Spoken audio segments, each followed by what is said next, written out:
Wrestling arena में suplex city का शोर हर तरफ गूंज रहा था और Brock Lesnar the beast incarnate ring के बीचों बीच खड़ा होकर पूरी दुनिया को ललकार रहा था कि कोई है जो इस पिंजरे में उसके साथ टिक सके। पर तभी अचानक पूरा स्टेडियम थर थर कांपने लगा, जमीन फटने लगी और एक ऐसी भयानक दहाड़ सुनाई दी जो किसी इंसान की नहीं बल्कि एक मॉन्स्टर की थी।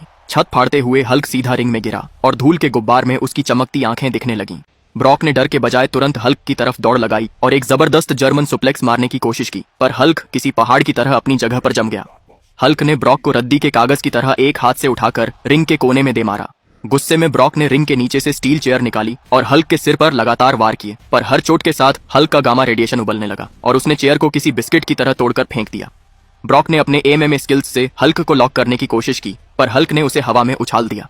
तभी ब्रॉक ने साइड हटकर एक F5 मारने की नाकाम कोशिश की। रिंग टूटकर बिखर चुकी थी और दोनों टाइटन अब मिट्टी और खून में लथपथ हो चुके थे। ब्रॉक ने गरजते हुए कहा, यहाँ का राजा सिर्फ मैं हूँ।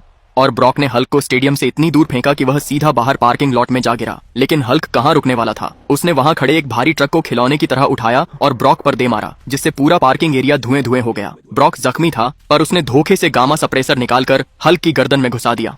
हल्क कमजोर होने लगा, उसका शरीर छोटा होने लगा और ब्रॉक हंसने लगा कि अब यह मॉन्स्टर खत्म हो जाएगा। तभी हल्क ने कैमरे की तरफ देखा और कहा, भाइयों, वीडियो को लाइक और सब्सक्राइब करके मुझे ताकत दो ताकि मैं इसका घमंड तोड़ सकूं। जैसे ही लाइक्स और सब्सक्राइब बढ़े, हल्क में नई जान आ गई। उसने सप्रेसर खींचकर निकाल दिया और ऐसी दहाड़ मारी कि ब्रॉक के कानों से खून निकलने लगा। हल्क ने ब्रॉक को पकड़ा और उसे जमीन पर इतनी बार पटका कि वहां गहरा गड्ढा बन गया। ब्रॉक अब हिलने लायक भी नहीं बचा और हल्क ने स्टेडियम के बीच खड़े होकर अपनी जीत का ऐलान किया।